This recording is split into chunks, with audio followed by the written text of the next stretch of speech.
And yeah, we can talk about, there are some fantastic, amazing minds in the worlds of material science, but also kind of looking at energy, who I cite a lot of in the book. But for me, as a kind of normal person, I was struck when I went to a mine. It was a gold mine a few years ago in Nevada. And I actually was going for a totally different reason. I was going to cover some story about statistics. So I was looking for something to illustrate what happens with the flows of gold around the world. And I found myself standing on the edge of this open pit mine in Nevada, and just being completely bowled away by the scale of it. It completely took my breath away. And I thought, wow, if that's what we do to get something like gold, which actually, the vast majority of use of gold is what you'd probably call discretionary. We put it away, it becomes a monetary resource, so it goes in banks' vaults. It becomes jewelry that goes, on the necks of people, or the ring fingers and so on. But it's not like civilization would necessarily break down without it. We don't have to have a lot of the gold that we have. Although there are some uses. And so I kind of thought to myself, gosh, if that's what we do to get gold, what do we do to get the stuff that we actually really need? And then I thought, well, okay, what is the stuff we really need? So we could probably survive without gold, or for most of the uses of gold.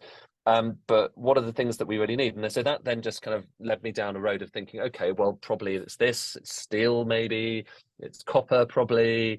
And then I kind of went through the processes of thinking about what we actually needed to make the world that we all kind of depend on. And the funny thing was, a few other people have kind of looked at this, but it's not like there is a list anywhere. These are the most important things out there. There's no way of, this is part of why I think it's kind of intriguing. If you look at GDP, if you look at the breakdown of gross domestic product, it's not like that has any relation to the stuff that we need to survive as a civilization.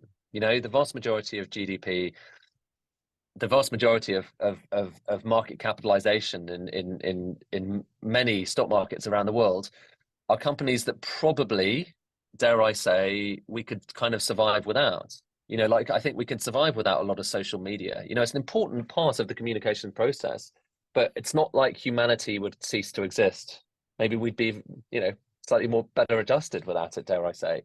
And the same, you could say the same thing about a lot of services, not to do them down. I mean, I work in a services industry. This is the services industry that we're partaking in here, and I think it is important. But I just wanted to focus on something else. I wanted to focus on what are the foundations for the world that we live in. So initially for me, this was a book that was actually just trying to answer that question. It wasn't really supposed to be about the energy transition and material, our pursuit of materials. I kind of just wanted to know, where does stuff come from? Where does it begin in the ground? When I look at my smartphone, where does the silicon in the chip come from? And the weird thing was that I spoke to a lot of people about this kind of thing.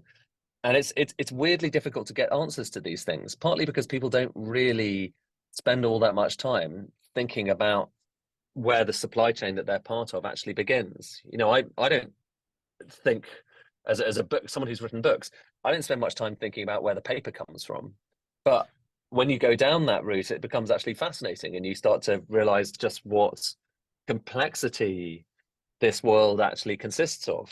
And so the book began as trying to kind of think about those things, going to the fundamental beginning of all of the different parts of our world. It's not in any way exhaustive, of course. And so I had to choose a certain number of materials. In fact, I originally started with 7, but it was just becoming too big and unwieldy.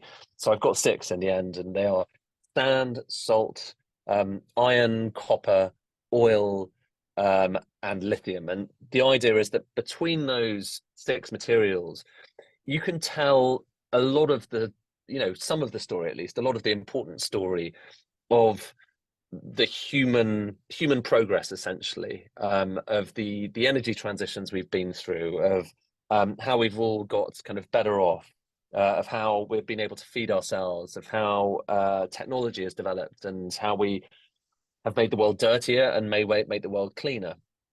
And it turns out that looking through those prisms, you know, it is definitely not the only way to look at the world, but it is a fascinating way to look at the world, because you kind of you start to get more of an understanding of how it fits together in a way that conventional economics and a lot of the stuff that we talk about every day doesn't really kind of answer any of those questions.